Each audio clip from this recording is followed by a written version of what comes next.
Alright guys, our next step is to actually write out our argument paragraph. We have this great outline, typed it up so you could read it a little bit better, and we're going to use that outline as our backbone to writing out our actual argument paragraph. So the first sentence of my argument paragraph, I need to let the reader know what we are writing about. So we're going to be writing about that it's beneficial to allow women to serve in combat roles. So I'm actually going to type this for you so that it is easier to read. Okay, we are going to just start with something very similar to that. Women serving in combat roles is advantageous to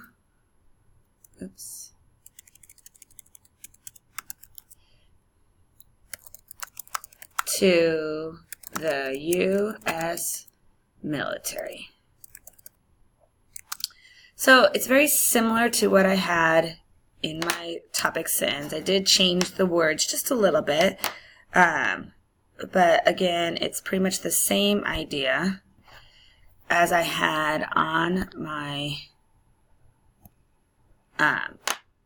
outline. So I'm going to go to my outline. I'm going to see what my first claim was, and that is that careers are not held back. So I need to put this into a complete sentence. So that it makes sense, but I'm going to start that right after my topic sentence. Again, my claim is my reason why I feel that way. Okay, why I feel that women serving combat roles is advantageous. So I'm going to say a woman's sex should not determine how far she can advance in her career. So remember, you are writing this on the line sheets in your combat packet. This is your rough draft. So there may be errors in this. We may be able to make it better. We are just writing our first draft. We're getting it all out into paragraph form. And you are doing this as I'm typing it on this video. You are writing it in your on the line pages in your packet. So that's our first claim. A woman's sex should not determine how far she can advance in her career. So my example or evidence is from Rosenberg and Phillips, The Crucial Job Advancement. This is our first article, and I don't want to directly quote, but I will directly quote some parts of it. So I'm kind of doing a hybrid of both directly quoting and summarizing. It's not letting me go back on there. Oh no, sorry guys, hold on.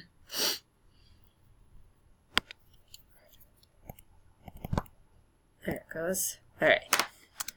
So I need to give credit to them. And if I have not set their article title yet, I need to do that as well. Article titles are in quotes. So all combat. So in their article, all combat roles now open to women, comma, defense. I'm going to write it exactly as it appears on the article, capitalizing the things that are capitalized on the article. Use a comma to offset that. So in their article, all combat roles now open to women, Defense Secretary says, and now I'm going to give their full names because I have not given their names yet.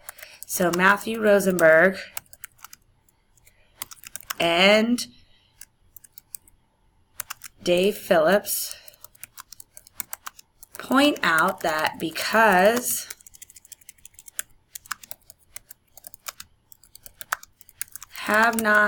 women have not been able to hold jobs that are needed for, and as they put it, career advancement, and I start with because, so that's a DC, and then I'm going to have an IC, so I do need the comma there. Women have been, quote, unfairly, as they put it, this is exactly how they put it, so I am going to quote this part of it, unfairly held back by the military. This was on page 5, so I don't need a P or anything. I just have parentheses 5, and then I close my parentheses, and the period comes after. Now I need my reasoning. And if we look back on our outline, our reasoning for this one, we're going to use a cause and effect.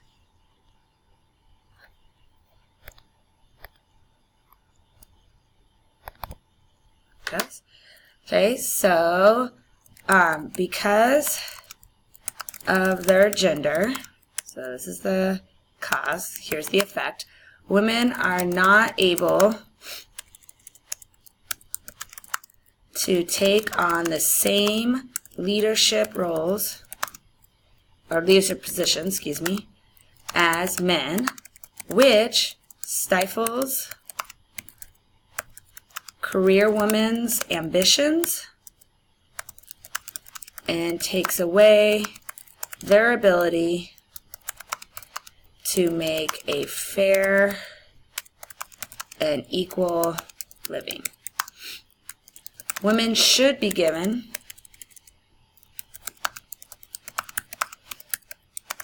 the same opportunities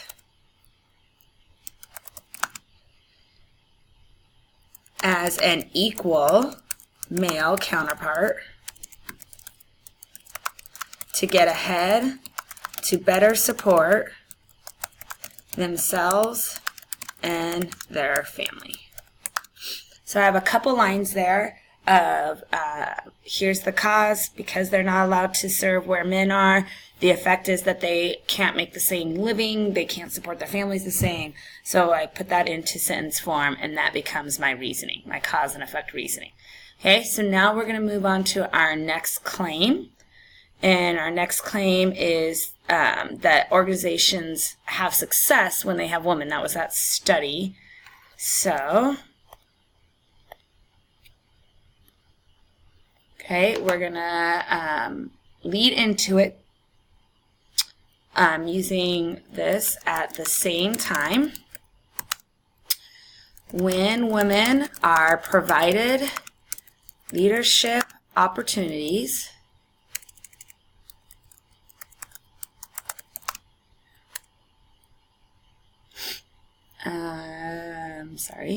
Again, we have when women are provided leadership opportunities is a dependent clause, so I need my comma there. I'm sorry, let me find my spot. Many organizations experience greater success. So this is from the Harding's article where they talk about a study that has been done. So I'm going to reference that. Again, I haven't used this article yet, so I have to use the author's full name and give the article title. Again, if I've done this in the intro or somewhere else, then I don't need to do it again. I can just refer to the author by the last name. But because I have not referred to this author yet, I have to use the full name and the article title. Ellen Harding's article, again, article titles are in quotes. What Women Bring to the Fight summarizes studies which show that a, quote, again, this is straight from the article, word for word, so I'm going to quote it, group's collective intelligence tends to increase as the percentage of women in the group increases, and that groups with more women have, quote, more even, and again, this is line from her article, so I'm going to put it in quotes, communication, distribution, patterns.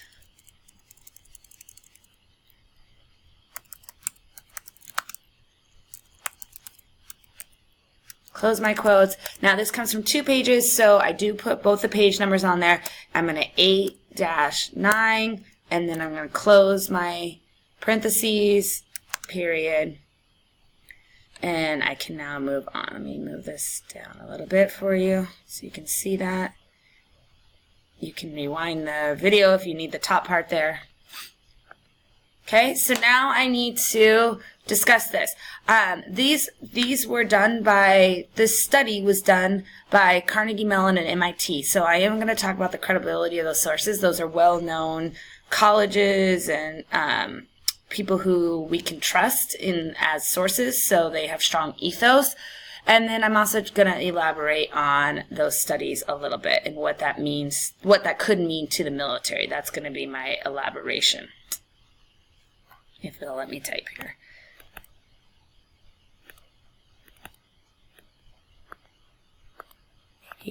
Sorry guys, hold on. There it goes.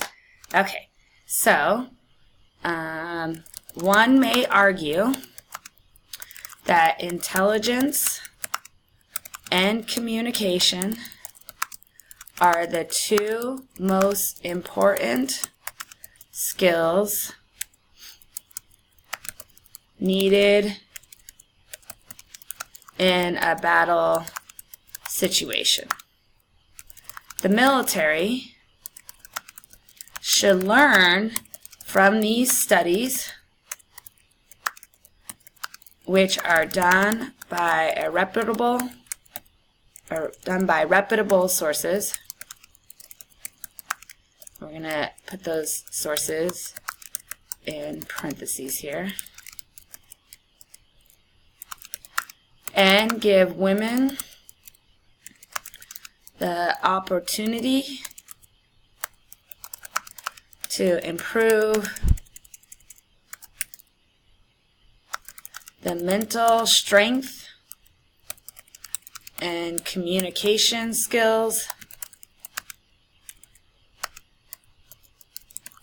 of a combat unit. Okay, now I'm going to go into my final claim. I'm going to use the transition finally to move into that, and we're going to talk about how other countries have successfully done this. Get us back here.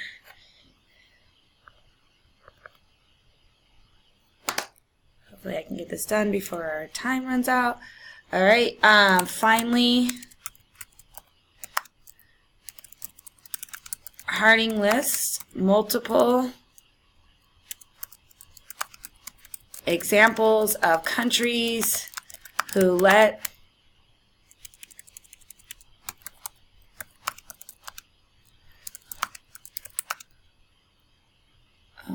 sorry, I lost my place.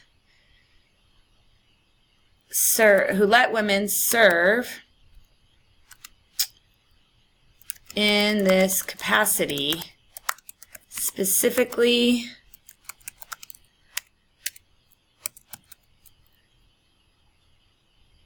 focusing on the Israel Defense Force,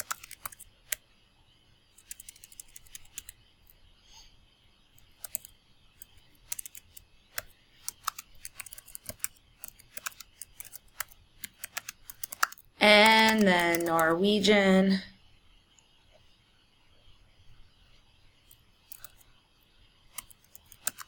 military.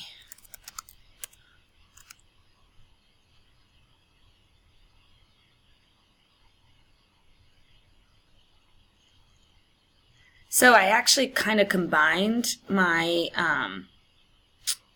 final claim and my evidence all in one there. And again, I've already mentioned Harding, so I can just say it once again. And now I can move into my, and that's okay because I have two solid straight claims above, I can focus on that other one. I'm going to stop this because we're at 14 minutes and it will stop at 15 and I'm afraid I'm not going to get everything in. So I'm going to stop this, start another video here